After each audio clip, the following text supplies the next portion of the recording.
வெள்ளைக்கொம்பன் விநாயகனது பேரருட் கருணையினாலே நம் மனத்துக்கு ஒரு மிகப்பெரிய சக்தி உண்டு. எதை கற்பனை செய்கிறோமோ, எதை நினைக்கிறோமோ அதை அப்படியே நடத்திவிடக்கூடிய ஒரு ஆற்றல் நம் மனதிற்கு உண்டு. ஒரு பெரிய ஒரு பொக்கிஷத்தோடைய சாவியை ஒரு தலைமாட்டில் வச்சுட்டா எப்படி, அதுபோல் நம்மக்கிட்டேயே இறைவன் தந்திருக்கக்கூடிய ஒரு பெரிய பொக்கிஷம் என்று சொன்னால் இந்த மனம் என்பதற்கான ஒரு ஆற்றல். நாம் காணக்கூடிய காட்சிகள், நாம் பெறக்கூடிய அனுபவங்கள் எல்லாம் ஏதோ ஒரு காலகட்டத்திலே நாம் தேடியவைத்தான். அது மேனிஃபெஸ்டேஷன் ஆகிற டைம் ஒன்றா கொஞ்சம் முன்ன பின்ன மாறலாமே தவிர, நாம் நினைக்கக்கூடிய இந்த வெற்றி தோல்வி அனைத்துமே நாம் உருவாக்குபவை தான். நம் அச்சங்கள் தோல்வியாகவும், நம் மகிழ்ச்சியும், நம் வெற்றியின் சிந்தனைகளும், நாம் அனுபவிக்கக்கூடிய லக்ஸரி, இந்த கம்ஃபர்ட்டு, வண்டி வாகனம் இதெல்லாமாவும் இருக்குது. நீங்கள் எதை பற்றி அதிகமாக சிந்திக்க துவங்குகிறீர்களோ அது உங்கள் வாழ்க்கையிலே நிகழ துவங்கி விடுகிறது. நீங்கள் ஆரோக்கியமாக இருக்கீங்கன்னு நினச்சா ஆரோக்கியமாக மாற துவங்கிடுவீங்க. அது எந்த ஒரு சூழ்நிலையாக இருந்தாலும் சரி, உங்கள் தேகம் அதற்கான வேலைகளை செய்ய துவங்கும். ஆனால் பெரும்பான்மையான சமயங்களில் நாம் மனதிலே பயம், கவலை என நம்மளை சுற்றி இருக்கக்கூடிய புற சூழ்நிலை அப்படி இருக்கு. ஒரு 5 நிமிஷம் இப்படி சேரில் அமைதியாக உட்காந்துட்டு இருக்கும் பொழுது கற்பனை செய்ய துவங்குறோம். பொதுவாகவே இந்த கதைகள் என்று சொல்லப்படுபவை எல்லாம் ஸ்ரீ சுகபிரம்ம மகரிஷி ஸ்ரீமத் பாகவதத்தை வெளிப்படுத்தியதும் சொன்னாராம். உலகத்திலே அனைத்து பிரச்சனைகளுக்கும் ஒரு தீர்வு உண்டு என்று சொன்னால் அது இந்த ஸ்ரீமத் பாகவதத்திலே இருக்கிறது. யார் ஒருவர் இதை சரியாக பயன்படுத்த தெரிகிறார்களோ அவர்கள் உலகத்திலே எல்லாவற்றையும் சாதித்து விட இயலும். பகவத்கீதையை எடுத்துக்கொண்டால் நாம் அனைவராலும் அதை எளிமைப்படுத்தி அறிவது சில சமயங்களிலே சிரமம். மகாபாரதத்திலோ பகவானது பெருமைகளை பற்றி அதிகம் பேசவில்லை, பகவானது குணங்களை பற்றி பேசவில்லை. பகவத்கீதையில் நமக்கு அட்வைஸ் ஃபார்மட்டு, மகாபாரதத்திலோ இருவருக்கும் நடக்கக்கூடிய ஒரு யுத்த சூழல். ஆனால் நமக்கு ஸ்ரீமத் பாகவதத்தில் மட்டும்தான் ஒரு அற்புதம். அங்கே இறைவனது வெவ்வேறு வடிவங்கள், அவர் செய்த லீலா வினோதங்கள், அதனால் மக்களுக்கு ஏற்பட்ட மகிழ்ச்சி என்ற ஒரு விஷயம்.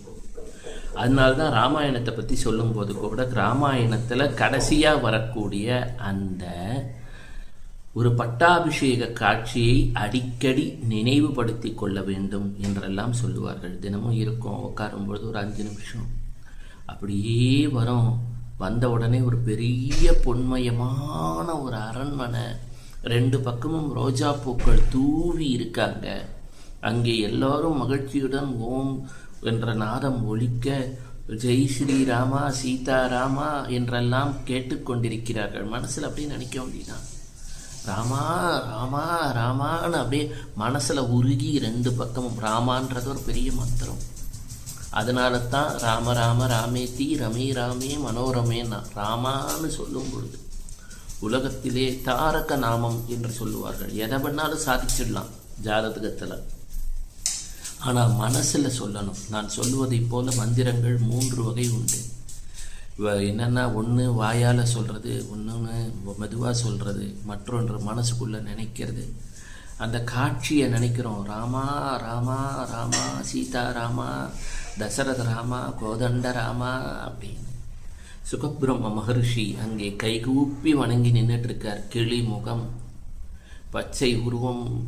அவர் அப்படியே சுகபிரம்ம மகரிஷி ராமா ராமா அப்படின்னு சொல்லிட்டு இருக்கார்.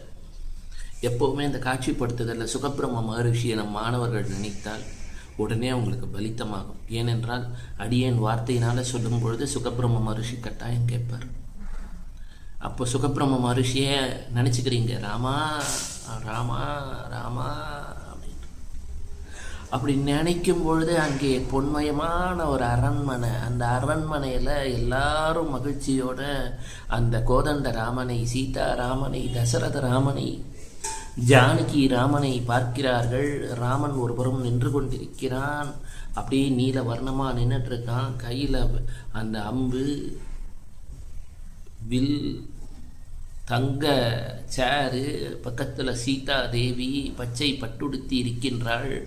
அந்த பராசக்தியின் வடிவமான அந்த அன்னை கீழே ஹனுமன் வணங்கி நிற்கின்றான். அப்பா அப்படின்னு பின்னாடி பரதன் கொடைய பிடிச்சிட்டு இருக்கான்.